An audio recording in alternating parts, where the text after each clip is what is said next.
nama aku Grace Kurniadi, biasanya dipanggil Grace. Nah, aku adalah psikolog klinis dan aku adalah tuli.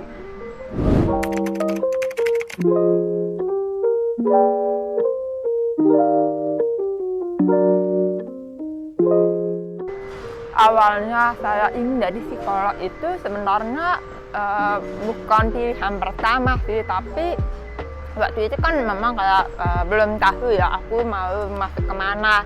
Terus pertamanya itu saya masuk ke kedokteran gigi. Nah, di kedokteran gigi, aduh prosesnya itu kayak ribet banget, apakah dipingpang lah gitu kan ya, yang intinya meskipun saya diterima, tapi intinya saya nggak bisa lanjut sampai ke pendidikan kedokteran, cuma sampai sarjana saja. Nah, sehabis dari situ baru mamaku bilang, gimana kalau kamu coba nih masuk ke psikologi aja, karena kan mamaku kayak sering banget, kayak sering banget gitu diceritain sama teman, gimana kamu coba masuk psikologi gitu kan. Nah, itu kan dari S1 ya. Nah, begitu selesai S2 itu kan masih bingung, aduh lanjut atau enggak ya. Akhirnya kan aku jadi kayak kerja dulu. Kerja jadi guru anak berkebutuhan khusus setahun. Nah, setelah itu baru udah kamu lanjut aja, mumpung masih baru dan belum terlalu lama, jadi ya udah lanjut dua itu perjalanan.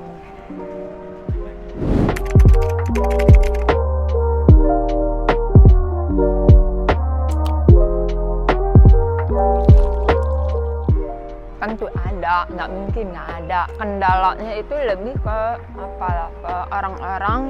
Kan kalau di psikologi itu karena pasti ada tugas praktek apa gitu kan, apalagi yang waktu di S2. Nah, di S2 kan itu ada magang, namanya program kerja praktek psikolog. Itu yang kita sebut dengan magang. Nah, di situ pas magangnya itu kan ada satu klien yang ngomong, kok kamu nggak bisa nulis lebih cepat sih? Terus dalam hati itu kak, aduh aku udah tulis kayak gini tuh kak, tangannya kak mesti nulis lebih cepat. Gimana kalau teman-teman yang lain kan bisa gitu kan, sambil nanya dibilang, maaf ya pak, saya sambil nyatat kepalanya nunduk gitu, nggak lihat, itu kakak masih bisa nulis cepat. Kalau misalnya saya kan harus lihat lip reading, terus nulisnya itu kayak juga kayak apa yang dia ngomong saya tulis kan, tapi belum tentu apa yang saya tulis ini maksudnya bisa dibaca oleh saya. Makanya kadang-kadang dia bilang, kok kamu nggak bisa nulisnya lebih cepat sih? Itu yang jadi kendala saya. Terus yang kalau di dalam kelas yang jadi kendala saya adalah dosen yang ngomongnya sih tentang jalan-jalan gitu. Atau membelakangi itu udah, aduh nggak bisa ngikutin pasti. Jadi kayak sebelum kelas dimulai biasanya aku suka bilang, Mas, Mbak atau Pak, Bu, apakah bisa kalau menjelaskan nanti tolong jangan berjalan-jalan, sebab saya tulis.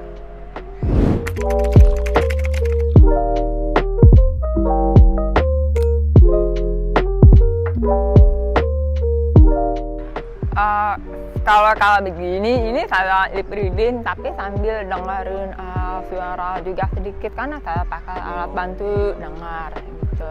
Dan kalau misalnya alat bantu dengarnya dilepas, itu saya benar-benar nggak bisa dengar sama sekali, kecuali kalau kayak yang suaranya masih kencang, kayak gayung jatuh atau kayak suara truk lewat, itu mungkin bukan suara tapi kayak getaran gitu, itu aku masih bisa nangkep.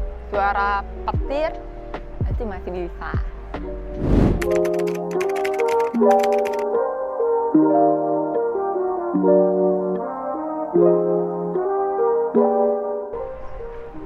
Alasan paling dasarnya sih aku pengen bantu orang sih. Sebelumnya itu kan di rumah saya kan ada adik yang berkebutuhan khusus juga. Jadi pendorong saya juga gitu untuk membantu orang.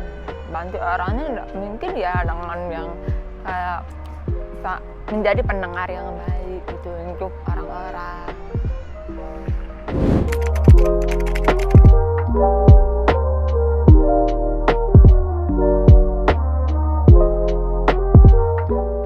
Psikolog tuli, pertama kalau psikolog kan banyak, Iya, tapi iya. kalau tuli mungkin ya itu dari orang-orang sih. Aku nggak tahu ya kalau misalnya memang ada psikolog tuli yang lain, tapi dari yang media itu kan mencantumkan seperti itu. Makasih.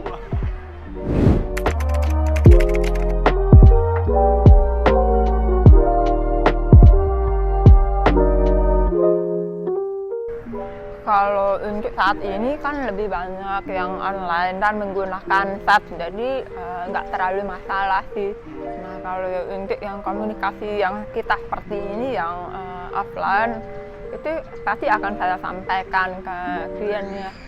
Nanti selama proses untuk mohon untuk berbicaranya itu tidak terlalu cepat, terus tidak ngomong begini, karena kalau kepalanya udah nunduk gitu aku tidak bisa menangkap, dan kalau sudah seperti itu proses untuk membantu itu akan lebih terhambat. Lebih banyak kasusnya didengarkan kalau yang untuk yang offline, tapi kalau yang untuk yang online lebih kalau aku harus gimana, kalau aku harus gimana itu kan berarti dia minta saran ya sebetulnya. Jadi ya udah saya kasih lebih ke saran-saran praktis yang bisa dia lakukan saat itu. Itu sih.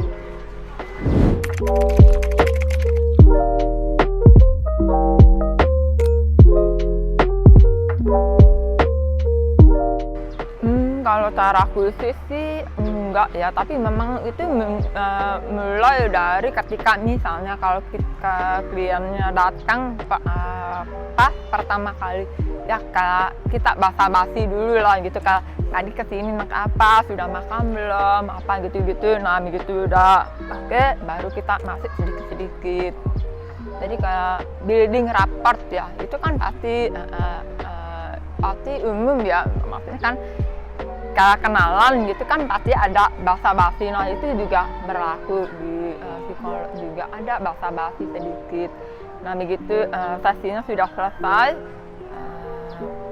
untuk misalnya kalau kliennya mau melanjutkan, kita basa-basinya udah nggak terlalu kayak basa-basi banget, bener-bener kayak ngobrol gitu sih.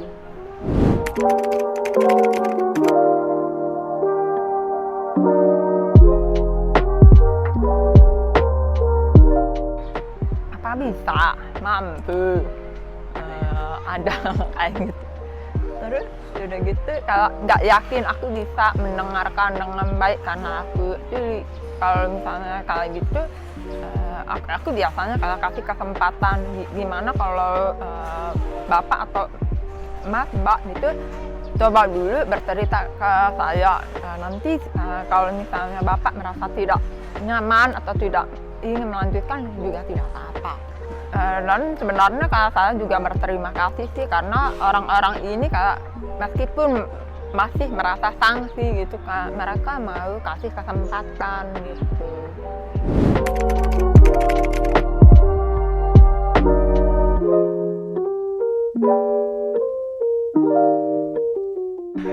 Ada kesempatan sih sebetulnya, dan mereka mau kasih, karena kalau nggak ada kesempatan untuk membuktikannya mungkin sulit juga sih.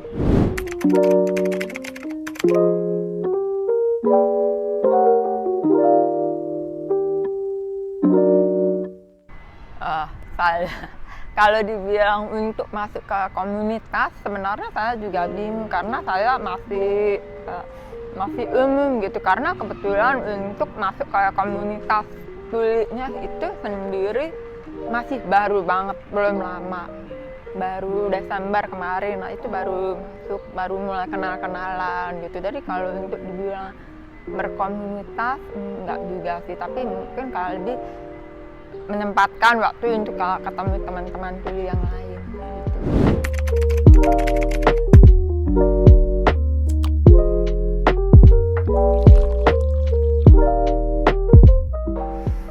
Waktu itu ada, tapi mungkin dari dianya kan kerja juga, jadi belum ketemu waktu yang pas gitu untuk konseling. Tapi pernah gitu kayak melayani klien tuli juga, yang satu via chat, yang satu via video call.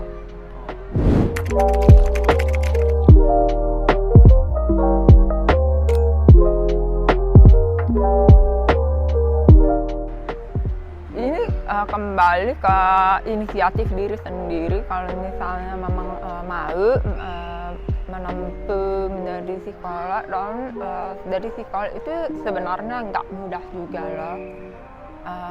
Kalau dari segi pendidikan ya kita perlu berani gitu kan, berani bilang apa yang jadi kebutuhan kita. Misal ngomongnya jangan tepat-tepat, jangan membelakangi. Itu kalau saya ya, kan saya masih bisa oral. Nah kalau misalnya memang teman-teman tuli yang lain ingin mengikuti tapi nggak ada akses JBI, nah itu universitasnya perlu diadvokasi bahwa yang perlu menyediakan JBI itu bukan dari mahasiswanya tapi dari pihak kampusnya. Iya. Terus nggak usah malu untuk minta tolong ke teman, karena saya sendiri juga dulu waktu kuliah kan saya teman lain nyatet atau ngetik gitu kan, saya nggak bisa, saya harus fokus gitu, tapi kadang-kadang saya nyatet, cuma catatannya itu kayak nggak lengkap. Jadi setelah selesai boleh minta nggak catatannya gitu kan, aku langsung foto-foto gitu. Kalau pas dia ngetik aku bilang boleh nggak minta filenya. Iya, banyak cara. Cari aja cara yang cocok. Iya.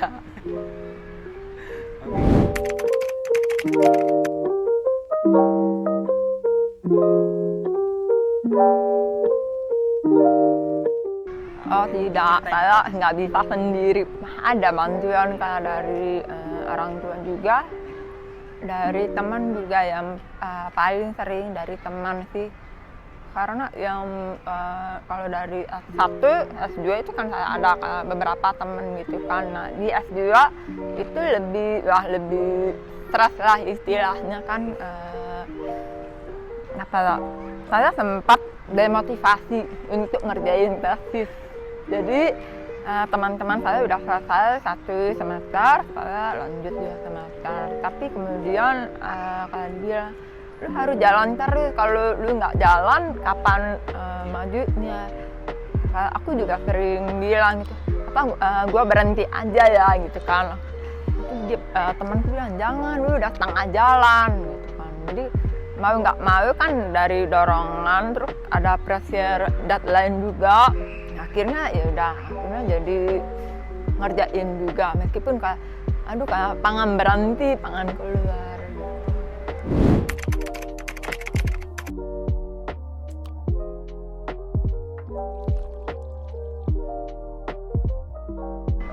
Ini sebenarnya akan jadi PR panjang dan bukan tugas psikolog aja, tapi PR panjang untuk Indonesia. Kenapa? Karena itu kan pertanyaannya itu sebenarnya ujung-ujungnya balik ke pendidikan. Jadi kalau misalnya untuk perubahan, nah itu pertamanya dari pendidikan. Kalau misalnya untuk pendidikan, ini saya bahasnya secara general ya, pendidikan kalau di SLB di Indonesia itu kan sebenarnya masih boleh dibilang kurikulumnya itu kayak agak parah. Kenapa parah? Parah karena yang satu, kalau misalnya kita lihatnya di satu sisi menyesuaikan dengan kemampuan muridnya, tapi bagaimana dengan murid yang memang punya kemampuan lebih, terus kalau dia harus ikut kurikulum FLB itu, jadi murid yang punya kemampuan lebih ini tidak berkembang. Itu satu. Terus yang kedua, kalau misalnya untuk yang disabilitas tuli, itu sering sekali loh lebih ditekankan pada CB, bukan bisindo. Yang mana sebenarnya kalau saya bilang kan ini menekankan di Bisindo sekali kan, tapi kalau saya bilang perlu belajar dua bahasa, jadi Bisindo dan bahasa Indonesia. Bisindo untuk membantu kita berkomunikasi, bahasa Indonesia untuk supaya bisa paham bagaimana menulis, bagaimana membacanya itu. Nah begitu Bisindonya udah ditanamkan gitu ya di pendidikan, itu yang di SLB ya. Nah kalau bagaimana dengan yang pendidikan yang profesional yang kayak di psikologi, kedokteran, hukum, itu mestinya masuk juga gitu. Jadi kayak ada pelajaran bahasa isyarat gitu kan. Jadi kalau kedepannya ada klien atau pasien tuli, itu mereka udah siap gitu. Jadi panjang gitu kan. Cuma kalau untuk sekarang kayaknya agak sulit ya kalau kita mengandalkan pemerintah. Jadi mau nggak mau dari diri kita sendiri, dari kesadaran kita, dan juga dari kesadaran komunitas yang kecil-kecil yang untuk membuat ketimpangan itu ditutup gitu lah.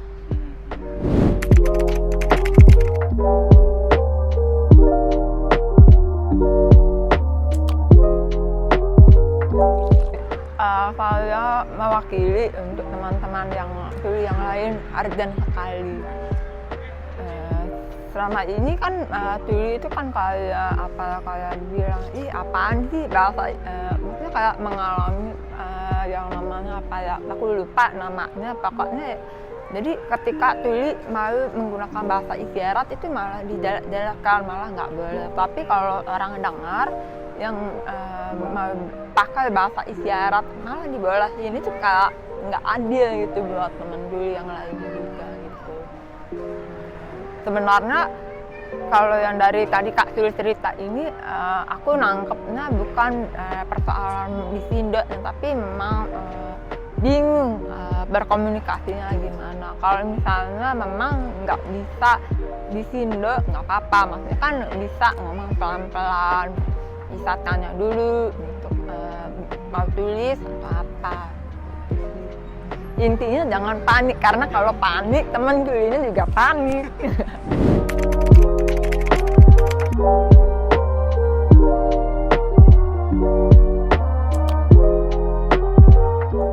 Itu kalau aku nangkep mungkin dari gestur atau kebiasaan ya, memang sama, jadi ada yang paham.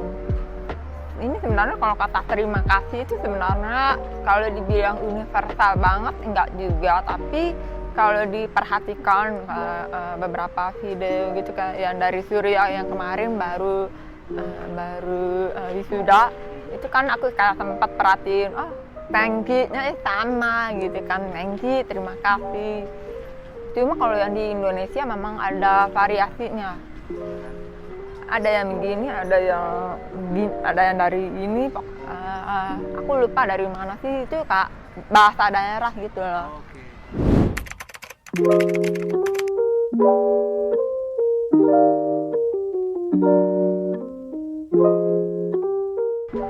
Aku dulu sebelum belajar, kalau aku menganggap itu akan sebenarnya kembali lagi ke individu tulisnya sendiri. Tapi setelah belajar, ternyata ada beberapa pertanyaan yang emang nggak boleh ditanya. Cuma ini kembali lagi bagaimana individu tulisnya itu nangkap gitu kan. Misalnya dulu sebelum aku masuk ke dunia tuli ya, aku kayak sering bilang, kok kamu nggak pakai alat bantu dengar, ayo pakai alat bantu dengar.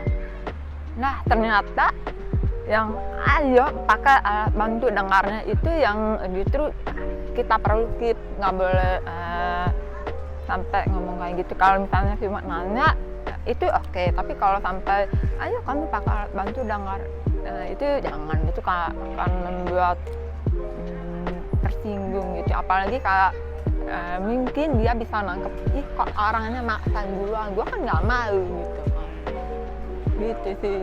Terus yang kedua, aku sih nggak tahu ya, tapi ini aku juga kalau masih bingung karena kalau ada orang yang bilang, wah suara kamu bagus ya. Ini sebenarnya untuk beberapa tuli itu ada yang biasa aja, ada yang senang gitu kan bilang, wah suaranya bagus banget. Kalau dari aku, setelah aku belajar, aku karena jadi paham kenapa nggak boleh ngomong gitu. Kalau misalnya ngomongnya secara one to one, mungkin itu oke. Tapi ketika diomonginnya banyak gitu ya, banyak temen tuli itu jadi bukan hambatan sih, jadi kayak menimbulkan keirian, terus kayak nggak enak juga gitu sama yang teman-teman yang lain. Jadi sebenarnya mungkin boleh, tapi tanyakannya itu lebih ke personal, bukan di depan banyak orang.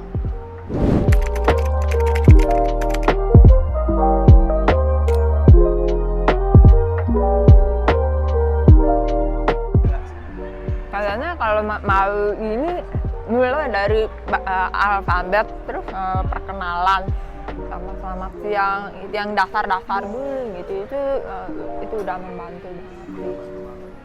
Kan misalkan namaku langsung Eja.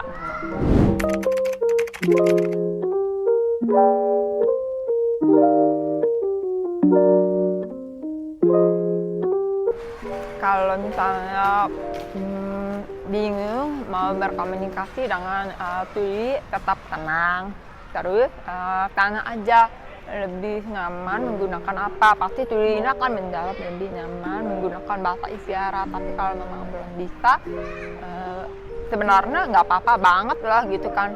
Boleh kalau nggak ajarin aku bahasa isyarat, aku ingin belajar gitu, itu teman tuli akan lebih menghargai dengan yang pertanyaan seperti itu gitu sih, dibanding bingung takut gitu, nggak menyelesaikan gitu sih. Jadi mending tanya langsung aja sih.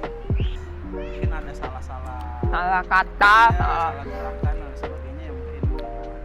Kalau gitu mungkin misalnya ke depannya kamu lebih senang disebut apa ya kan, kalau kamu lebih senang disebut tuli, tunarungu atau apa gitu, sebutin aja pilihannya. Nanti biasanya yang ditanya akan jawab preferensinya dipanggil apa. Itu salah satu hal yang wajib ditanyain. Tanya aja daripada salah gitu kan.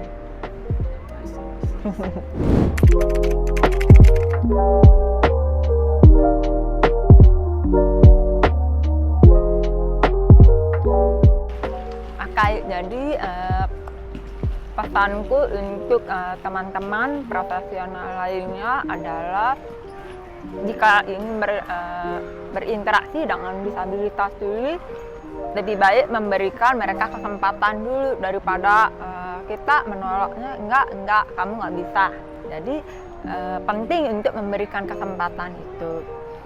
Terus untuk teman-teman tuli, saya tahu ini memang masih jadi PR panjang buat Indonesia, tapi kita jangan patah semangat. Kita perlu tetap terus memperjuangkan apa yang jadi hak kita, dan terus tambah skill-skill atau kemampuan-kemampuan yang memang bisa menunjang kita di kedepan hari ini. Nah, kalau teman-teman, kalau misalnya butuh konseling atau ingin kenal aku, boleh DM aku di Instagram Grace Kurniadi. Terima kasih.